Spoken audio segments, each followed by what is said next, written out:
Hello, everybody. Thank you all for being here, for joining us for GPJFF in Conversation. Today, I have the pleasure of interviewing three of our Israeli shorts directors. We have Shira Billig.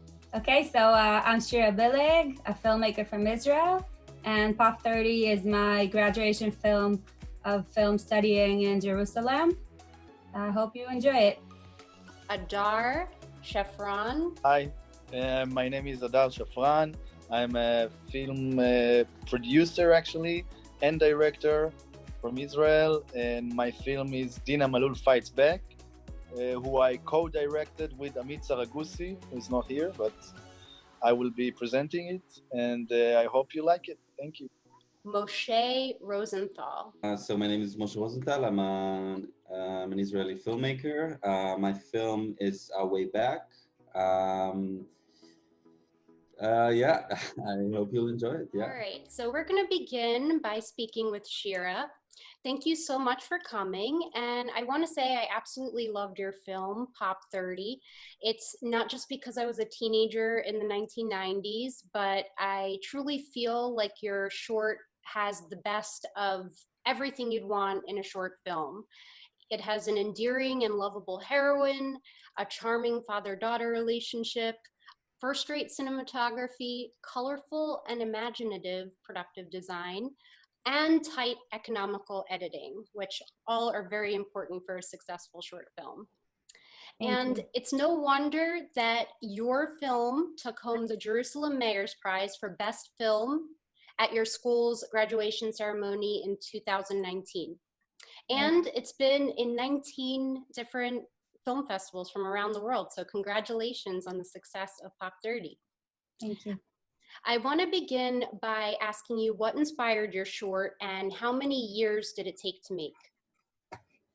So as you said, it's my movie was inspired by the computer games of the 90s, the whole graphics and the visual part of the film. And the Atari actually was in the 80s.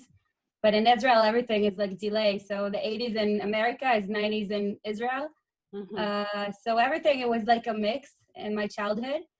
It took me 2 years. I wrote it for like 1 year, the whole script. And then I was shooting it for a whole week, actually. And almost a year of editing, actually. Great. I love that within the first few seconds of your film, you know, I see your two lead actors enter the frame, and immediately I learned something about Mika. I see she's brought her boyfriend to this sort of abandoned looking, you know, I don't know, not amusement park, but maybe carnival with this old Ferris wheel. And I can tell that if she brought her boyfriend there, then this girl is very romantic and nostalgic and just has an old soul. And I love that even before, you know, a sentence of dialogue was uttered, I already felt like I knew, you know, your main character, Mika. So Mika is a bit like me. I'm also childish and nostalgic. And I wanted the feeling of the old, like the Ferris wheel is kind of like a symbol of a clock that stops when she proposes and he refuses her. So it's like it stops her whole, you know, dream of perfect life and how things need to be. And the whole banded park is like how she feels, like a toy or something that used to be, you know, relative, and now it doesn't. Great. And your next location in your film is Mika's childhood bedroom. And while she's wrapped up in her Atari game, by the way, I love that you picked Arkanoid. That was one of my favorite games growing up. Mika's dad walks into her room to check up on her and see if she's eaten. And again, you know, they're doing this sort of sing-song exchange, very playful. You know, without much dialogue, I already learned that Mika has a wonderful father who cares deeply about her, and he's very funny. He's also very playful. And the two lines that were just really memorable for me was when he said, "Boys are like avocados, not ready, not ready, not ready, rotten." So I was wondering where that line came from. It was very charming. And also, before you answer that, his other line, true love lives on even after you're no longer together. I thought that was really nice that he said that, because it already gave me the idea that he is somebody who understands loss and can really empathize with his daughter. And, you know, there's somebody that is living on in his heart that might likely be Nika's mother. And, you know, that gave me another level into who she was as a character. So if you can talk about your inspiration for that exchange between Nika and her father. So like you said, the avocado was a symbol.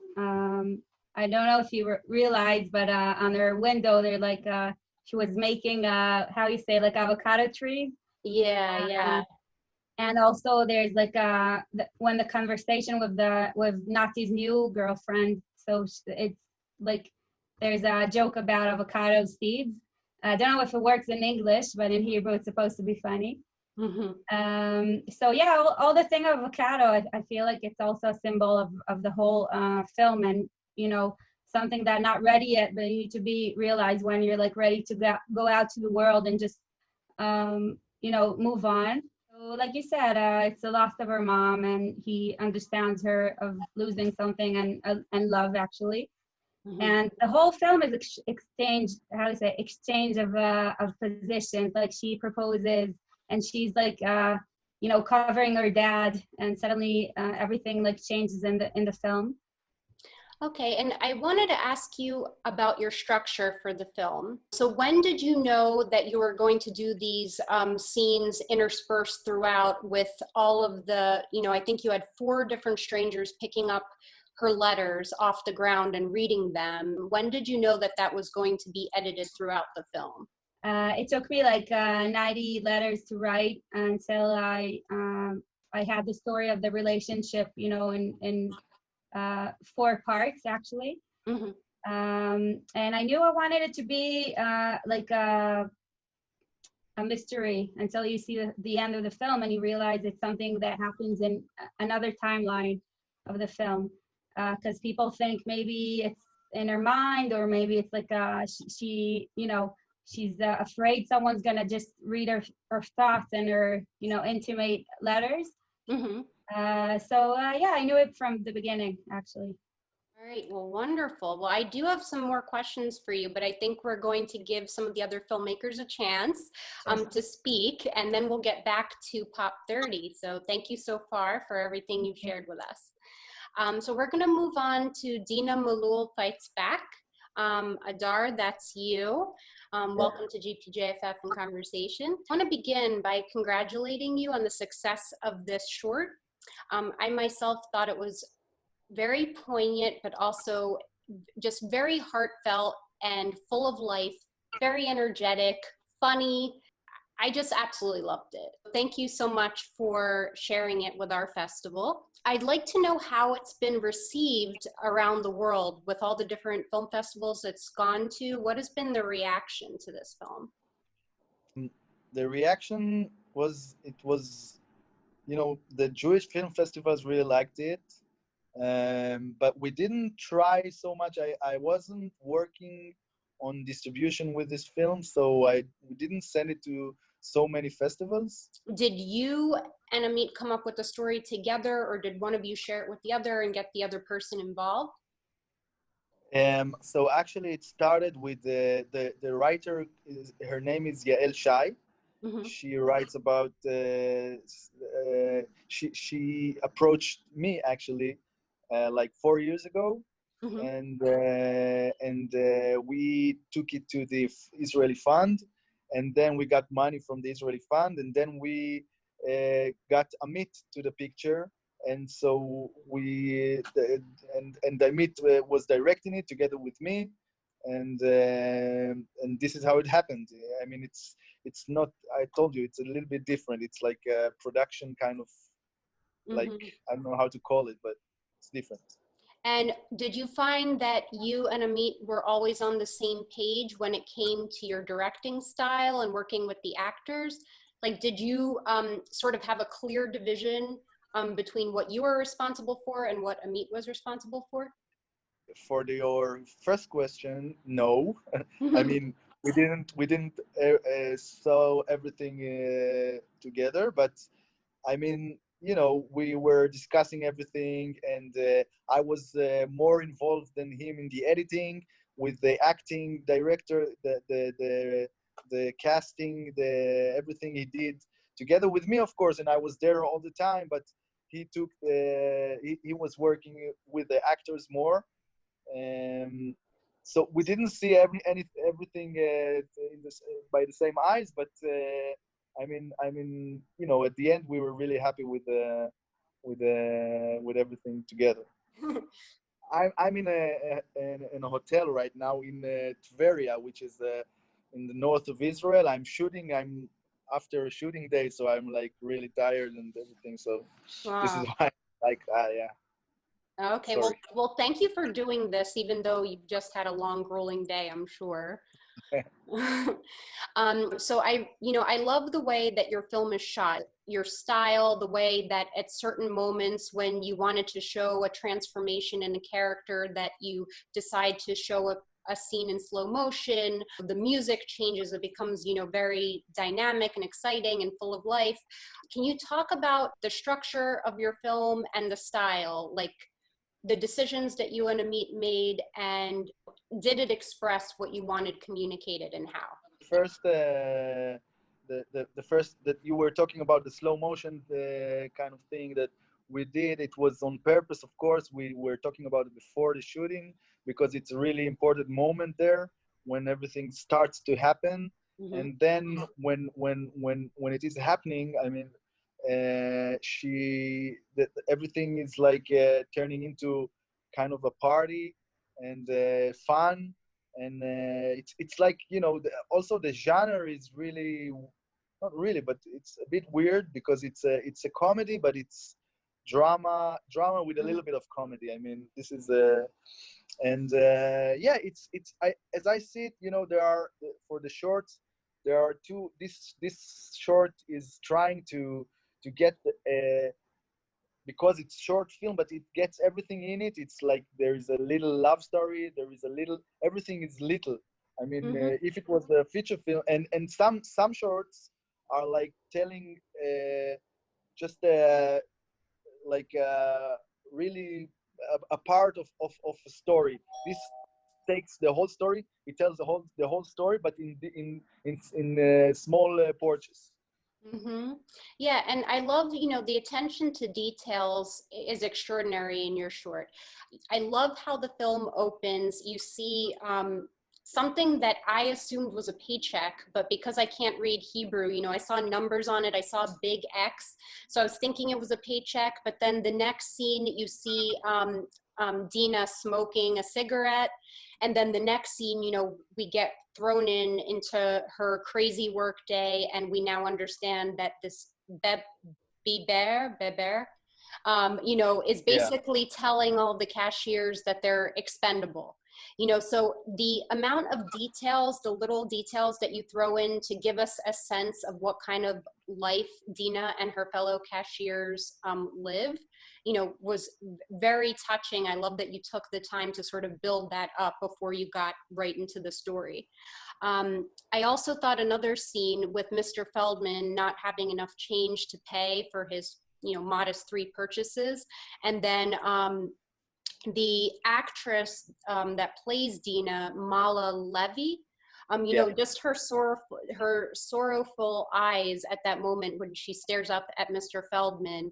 Can you talk a little bit about casting this film and how you brought this ensemble together?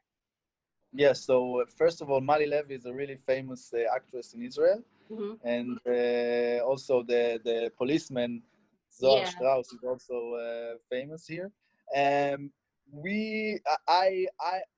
immediately thought that Mali Levy was the right actress for this part, and we didn't even needed to, I sent her the script. She read it and she really liked it, and she wanted to do it, although she was really busy. And now she really loves this movie, and she's asking me all the time what's going on with it, and what he did in festival and everything. And I wanted to say just the first thing on the fridge. It wasn't a paycheck. Oh, It was an electricity account, a bill. Sorry. So okay. it says that they're going to take out her electricity if she won't pay soon, something like that. So it's something, you know, Israelis are it's like common in Israel to put the electricity bill on the fridge. So this is how this just wanted to correct you. Yeah, so the casting was really great. We started with Mali, and then we built all the girls around her, and it was great. I don't have nothing to say about it. They were all excellent. It was just a very beautiful short to look at. You know, cinematography was excellent. The comedy was wonderful. Yeah, and I have a few more questions for you too, but I'm going to take a little break and we're going to move on to Moshe. So hi, Moshe. Thank you so much for joining us. And your film, you know, takes a little bit of a different tone than our other two filmmakers. It's not so much comedic, though it does start off with a very, you know, lighthearted scene between Uri and Oded. Now, Uri is playing the older man who is driving the car, and we see Oded, he's lying back in the car, and the song is playing on the radio, and Uri is singing, and he wants Oded to join him. So can you talk about starting off your short with that scene and what the song meant to you and means to the film? I think that because the film has this darkness to it, I felt that it would be very interesting to, you know, mislead the audience and give them something very lighthearted and hopeful before, you know, kicking them. So yeah, I really think that starting a film with the main character singing a song can tell a lot about them, and specifically this character. I really believe that through the song you can see exactly what kind of man he is. That is a very, you know, kind of like salt of the earth kind of guy. He sings an old song. He has this kind of like I would say like a dad type, you know, energy to it. And I also wanted like to kind of like remind everybody who's watching that sort of masculinity, that kind of man who is, you know, like the dad that goes on like you know, class trips and stuff like that. That is in Hebrew you say Gershman. Like, can you help me of how to translate Gershman? Anyway, so Friendly, yeah. Ulai, Moshe. How? Friendly, Ulai. Yeah, like friendly, but like to everyone, you know, like a very like upbeat kind of guy. Dude, and like I a thought dude. that how? A dude. A dude, no, but I don't know. Anyway, so yeah, I thought it was a really like great way to introduce this character and kind of like to say so much about him without actually, you know, letting him talk about himself. And also, I think that through the song and through this idea of him trying to convince the younger guy in the backseat to sing with him, you can kind of understand their type of relationship, and that is very, I guess, that it could remind most of the people that watching the first scene a relationship between the son and the father before realizing that they are not. Yeah, so yeah, and also I just love the song, and I really wanted to like integrate it into the film. Yeah, I love the song. I Shazammed it, and unfortunately, it came up in Hebrew, so I got no information. But And I can send you a link. Yeah, but I do have it now. I added it to my Spotify. So, but yeah, it is a very beautiful song. So another character in your film that I feel is at, you know, as equal in importance and weight as Uri and Oded is the desert, which I looked up that this area is called Arava. Arava, am I saying it? Can you talk about the location as character and what did it mean to you to use this location? What did it mean to the film? And does it have a personal significance in your life? Actually, now it does have some kind of significance in my life. But when I started working on the film, I had no connection to the desert. And actually, I'm a very urban kind of person. So, nature in general is something that scares me more than give me pleasure. But I think that I wanted to create a world where these two characters can just be free together. And I felt that there's, as a metaphor, it's very interesting to have a place that during the daytime is this wonderful, freedom that it gives them, and during the nighttime it becomes a nightmare. And I thought about it mostly, it's not, for me, it's not a film about sexuality or about being closeted in any way. It's more about love and the price of love and the different types of love. And for me, this film is about, the complicated experience of being in love in secret. And I didn't approach it as something that is not good and should be fixed. I just approach it as is. And for me, the desert represented the best way possible, because it shows you, the beautiful part in being all alone, completely all alone, and the terrible and scary part in being all alone.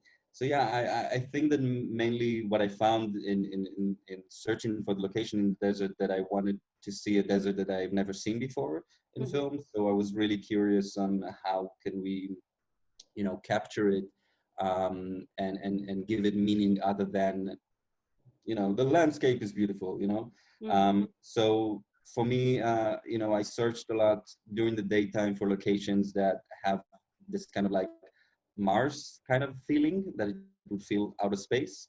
And naturally at night, I wanted the desert to look like the moon. So it was kind of like taking them out of space to kind of like experience this. So yeah, so Mars and the moon, that were my inspirations. And it looked, I mean, getting a production crew out there, during the day, but also keeping them through the night. Can you talk about what it was like during the shoot, getting all the equipment out there, just all of your obstacles? Because it seems like a little bit of a challenge. Yeah, it was a nightmare, really. I would never do it again. First of all, I mean, it's not a big budgeted production, so we didn't have the ability to do everything that I aspired to do. But I feel like sometimes for me, the thing that kind of like drives me is this idea of the impossible. If somebody tells me it's impossible, I really get excited. But yeah, it was horrible. We shot in August. It was so hot that I think we weren't allowed to be outside after 9 a.m. And we were allowed to go out again after 5 p.m. So it meant that for the day scenes, we had like 3 hours every day. So during the day, it was really, really tough. I fainted like 4 times. I don't want to gross you out, but I was in a very bad physical condition. I think that also, when you flip the days and you kind of like shoot not in normal schedule, you kind of lose yourself in the experience, and you slowly become. I mean, it was really hard to focus and to direct, because my body was just fighting against me. And I couldn't sleep. And anyway, it was really a terrible experience. And that feeling of bringing like 20, 30 people in the middle of the desert, because the locations were not close to anywhere. We had to drive 3 hours each to each spot, and to bring a film crew there and to build like big sets. It was really dangerous. And there's that feeling when you do something like that, and you look around and you see everybody's like, climbing, mountains, that it makes you like, this is like, it makes you feel terrified and proud at the same time. So now I can think about it and think it was amazing and an incredible experience. But yeah, but it was horrible. So how long did you have to get to know your cast before the shoot? Because I understand, like, during the shoot, you're not feeling good, you're probably delirious, and you feel like, oh no, I'm not even directing these people properly. Like, what if, I wonder how I look to them. But, you know, how long did you have to establish the trust you needed to make sure that they delivered on their performance and that they could still trust you despite you not being like maybe up to your, you know, normal standard of yourself as a director?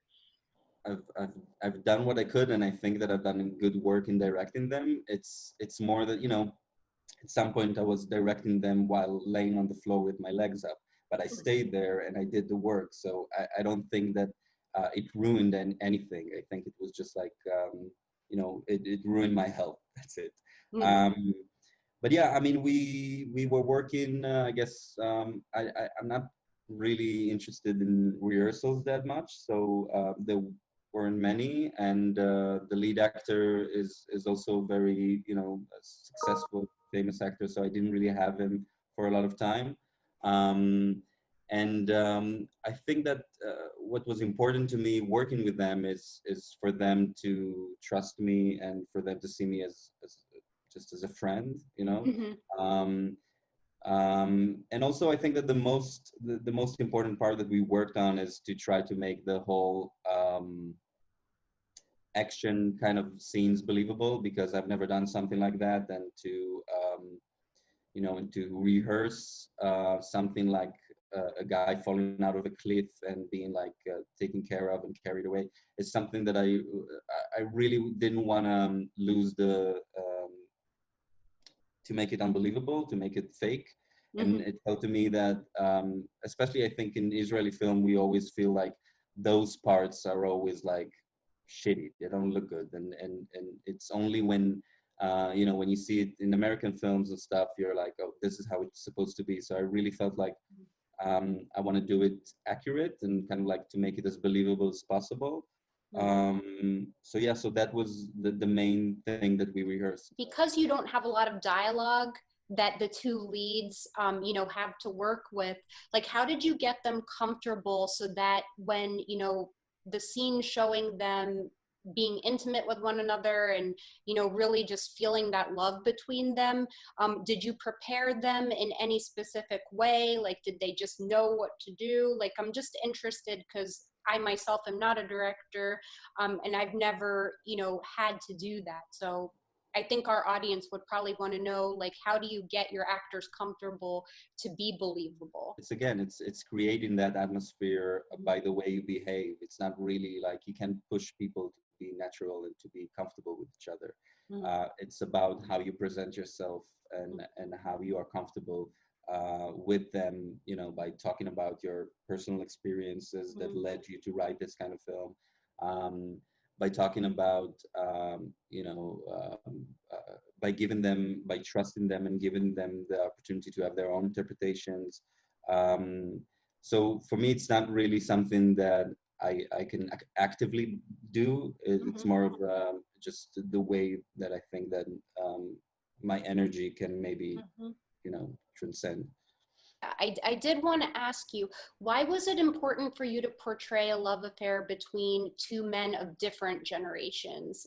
What did age symbolize in the film? It's a complicated question because I have a lot of, you know, I usually don't analyze myself when I'm writing. So for me, it's always like afterwards that you start like asking yourself, why do you do this kind of films, you know?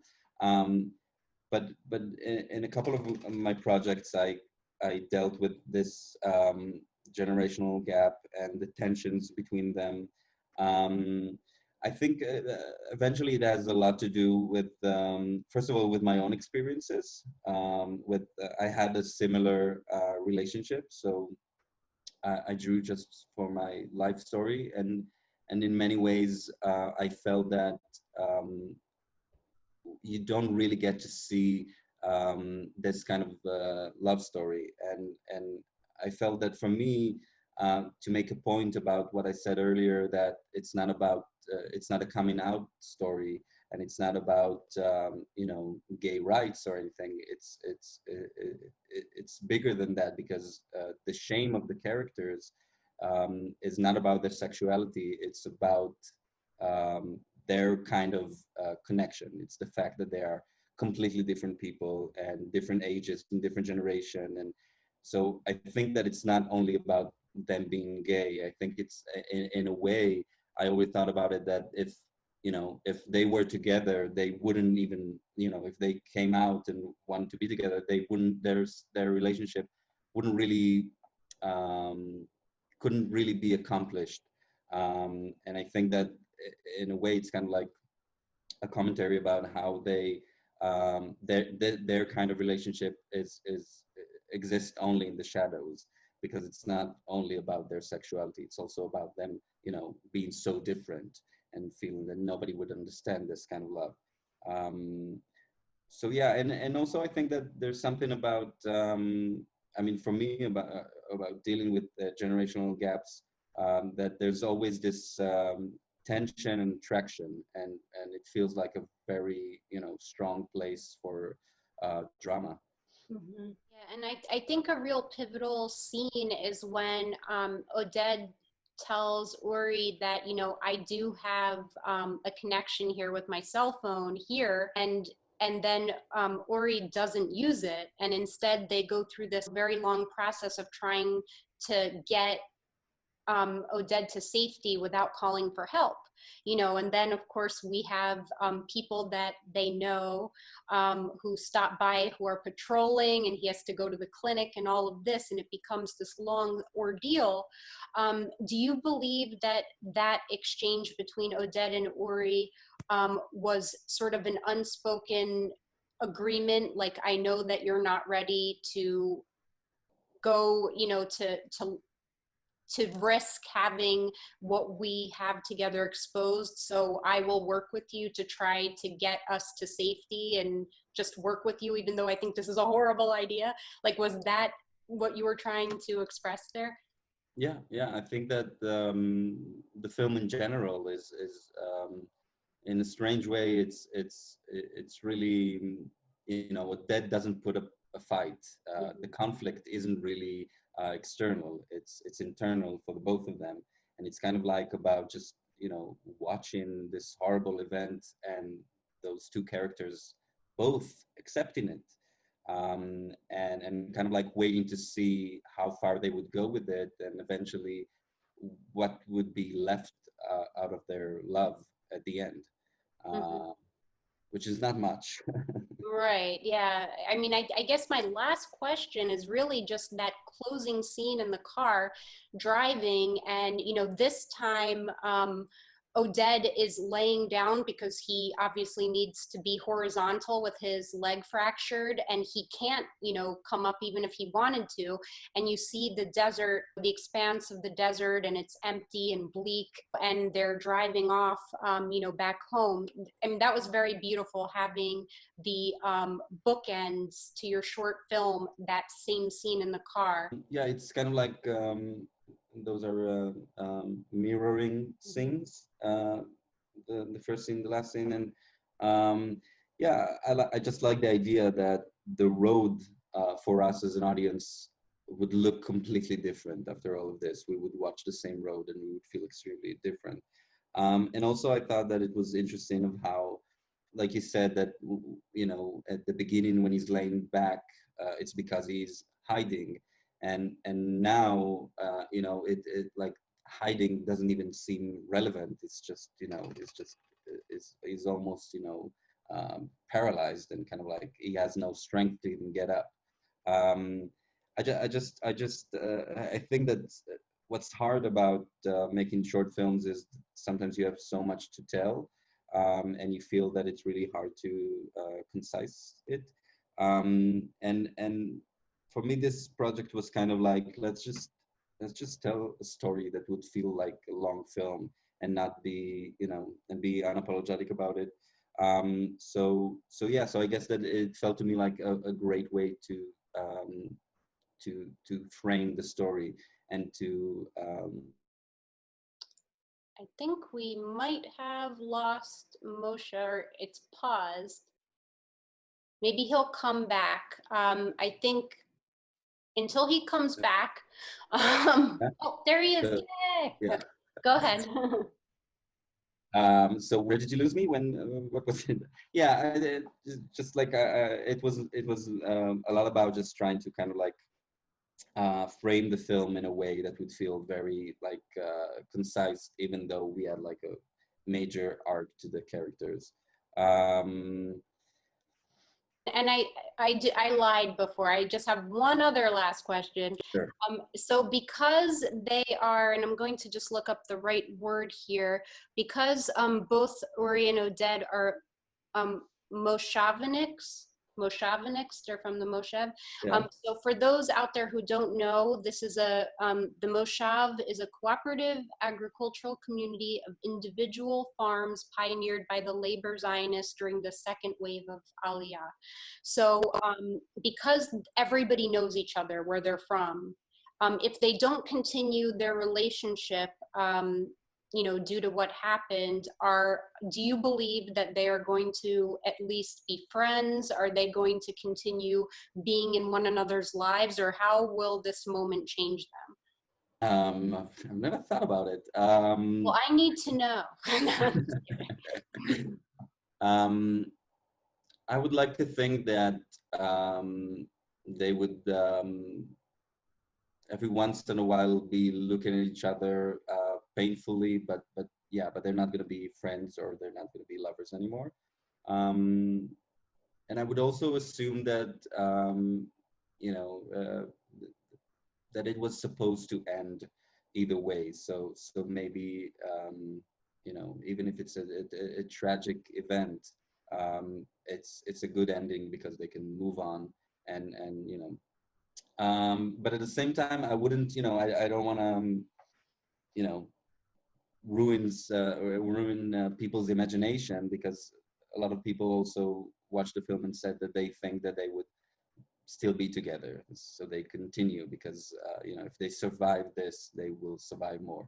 But yeah, I would assume that they will not, that their love would just sadly fade away. Well, that very much seems, unfortunately, like real life. Very sad. Yeah. That's what happens, right? Yeah. Well, thank you so much for sharing this film. It was very beautiful, and I'm very much looking forward to see what you do next. Maybe your next film will be totally opposite. It'll be in the city, yeah. Technology everywhere. During COVID, our lives, that's all we do. All right, so now I just have a couple more questions to wrap up for Shira and Adar, and then we'll be all done. So let me unmute you. Okay, great, Shira. And I love the sense of humor in your film. There's many funny moments that really stick with you. Can you talk about your approach to comedy and some of your comedic influences? Sure. So in the beginning, it was much more funniest. I mean, a lot of jokes in the beginning. But my editor said, okay, you need to be, you know, it's a short film. You need to keep it like balanced from the drama and the jokes. My inspiration is romantic comedy and romantic, how I say, films. Yeah, romantic comedies. Yeah. So my inspiration is romantic comedies. American, actually. Do you have a favorite? Do you have a few favorite romantic comedies you drew from? A lot. It's like a huge list, but also from the 90s and the early millennium. So that's my inspiration. And how I said, the visual part is maybe more European films and the graphics, you know, the 2D graphics from the PC games. So that's my inspiration.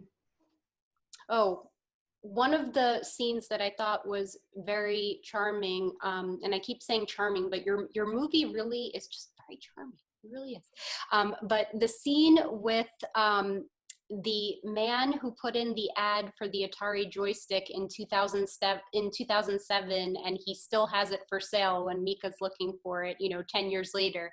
That exchange between the two of them, can you talk about that scene? So the whole scene of secondhand stuff in Israel, it's like I'm a big, I like to buy like camera gear from like secondhand, and I meet a lot of people, and I thought maybe I'm just gonna like make a place of Atari and things like the same as I said of the Ferris wheel. It's like a place when you feel things are not relevant anymore. And the actress actually is like, he used to be famous in the 80s in Israel. He's like a famous comedian, was actually.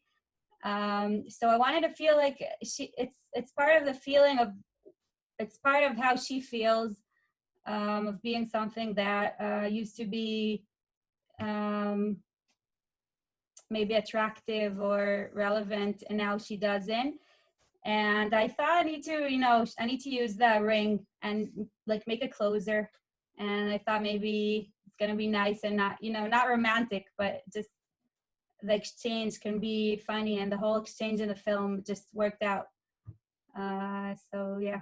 Yeah, and it kind of made you feel like she was, connected to something larger than herself, finding another lost soul kind of thing in a way. Exactly. So basically your short is about 15 minutes or so, maybe a little bit longer. And after spending this time with Mika, you realize that she really does have a beautiful heart. So finally, when she collects her letters from Nati and she rides off on her bike and she's, throwing them off into the wind, and all of those people pick up the letters and it brings a smile to their face. You see Mika, she's crying, but then you see like eventually she just smiles and, realizes something in the process of, having this cathartic experience. Can you talk about that being the last scene in your film, and maybe why did you want there to be like, that catharsis at that moment with the letters? The whole ending of the film and the song that I wrote actually, and she's singing, the actress, Daffy. It's about letting go, and I thought it's not a happy ending, but it's not a sad ending. It's kind of a new start of letting go the past, and know that you can't just lay on the past and think that everything. You could be a child, or you could just hold your memories in your hands. So it's a symbol again of letting go, letting the letters go. And so yeah, it's happy and sad. And the whole movement of, as I said in the beginning of the film, the clock and the Ferris wheel is stuck, and then the wheel of the bicycle like moving again. So that's like another closure. It's very poignant the way it all comes together, and you have the symbolism in the beginning and the end, and everything is very aesthetic but also emotional. Yeah, very nice. And have you seen the film The Cake Maker, by the way? No. Okay, well, maybe check out The Cake Maker. In that film, it's the only reason I ask you about that is just because at the end, one of the characters sort of has this moment of catharsis and closure also, and something similar happens, like the way that she reacts, it's sort of the way that Mika is reacting. And I'm noticing that it's like almost like a trend in, these sort of female coming of age stories in a way, that there's this moment where this catharsis is happening, and something like a little smile or something lets you know that this character is going to be okay, and I don't know, I just think it's interesting that I'm seeing that more and more. So thank you again, very beautiful, beautiful production, wonderful film. I'm very much looking forward to seeing what you do next. So thank you for joining us. And Adar, I know you're like you're ready to hit the sack over there on your bed. You're like, what other questions does this woman have for me? Okay. No, it's okay. It's okay. All right. So I left off, we were talking about the scene with Mr. Feldman. And I have another scene that I wanted to talk about.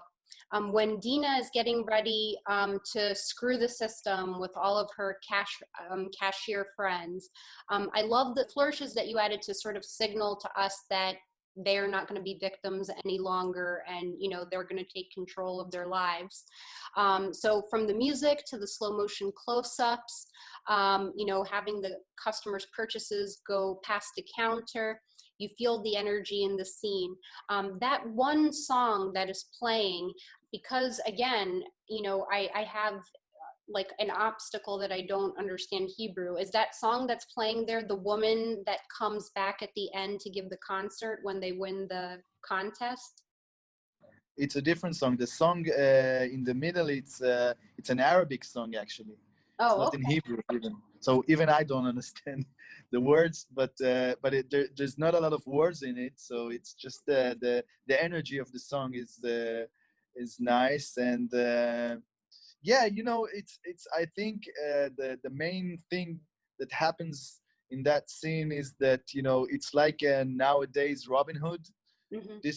The whole idea is a nowadays Robin Hood, and this is when it starts, this scene. So yeah, this is an important moment. Mm-hmm. Yeah, that's definitely one of my favorite scenes in the film. So a scene or two later, Dina's supervisor discovers that the cashiers, have been doing this behind her back, and obviously the gig is up, but they steal her and put her in a cage and don't let her out for a moment. But then when they finally let her go talk to the boss, they learn that the branch of the supermarket has won the contest, and this supervisor ends up keeping quiet. Right. So it seems like almost like the film wraps up in this fairy tale ending, because like everything works out for our cashiers. They don't get in trouble. The supermarket wins the contest. Dina goes up on stage and even gets their paychecks to be put back the way they were, and their benefits restored. So I wanted to know, did you and Amit go back and forth with how you wanted this to end? Like, did you want the fairy tale ending to happen for these women, or were you worried that because this really was a story about people in Israeli society that do exist and have all of these problems, were you afraid to go to some kind of more like Hollywood fantasy type ending where everything turns out to be okay? Or do you think that in real life, we always have these moments where we're led to believe everything's going to be okay, which is this scene in the film, but then we go back to our everyday struggles. So I just kind of wanted to know how you came up with that scene, and was that always how you wanted to go about the film? So first of all, it's not such an a happy end, because finally, at the end, all they get is the 10% that they cut back from the salary. So it's not, there's still a cashiers that are working hard, and it's not like she wins the lottery. But we try to show, I think, and I think this whole movie shows that even in the hardest places, there's a still light, there's still hope, and even if it's not a big thing, but they can be happy with their lives, and they can change something, and they can see the light from their point of view, and see the hope. And I think this is what we try to show, and we wanted this ending scene to show it and to give hope to people. I mean, even if it's a little thing. Mm-hmm. No, I mean, it did succeed to do that. And I think the message is that you can do little things to empower yourself and to change your situation a little bit at a time. And the more that you do that, the more that you change things a little bit at a time, it compounds on itself and it makes you more powerful and makes you more effective at, having a little bit of a control over your destiny, like not feeling that you don't have any say of, I mean, Yeah, you said it better than me. I mean. yeah, no, you said it much better. I mean, I guess what I'm trying to say is that parts of our life are completely out of our control, but believing in ourselves that we do have power over our lives, it helps, on a Even if psychological level, it comes true, in our lives because we're emotionally thinking more positive and feeling more like we do have control, It's just, for me, it was a little bit surprising that they didn't get in trouble and, like, they basically, like, nothing happened with what, they did that was illegal. But obviously I was rooting for them. And personally, I don't care that they did something illegal, but it's just a little bit surprising that they didn't get in trouble by the policeman or anything. It's about, that if they took stuff for themselves, I wanted the police to get them, but they didn't took it for themselves. Yeah. They took it to help to the weak people, to the other people. So I think it's and we started thinking about turning it into a TV series, and then they will get in a short film. You can't take it all. It's like Moshe said. You need to choose your battles. No, absolutely. Well, it had a wonderful message, and it was just very enjoyable, fun to watch, and executed, superbly. So thank you very much. You did Thank a you. wonderful job. All of you are amazing, and we very much look forward to seeing what you do next. So thanks again. I appreciate it. Thank you. Sure. Bye. Thank you. Ciao. Thank you. Bye bye. Bye, guys. Bye.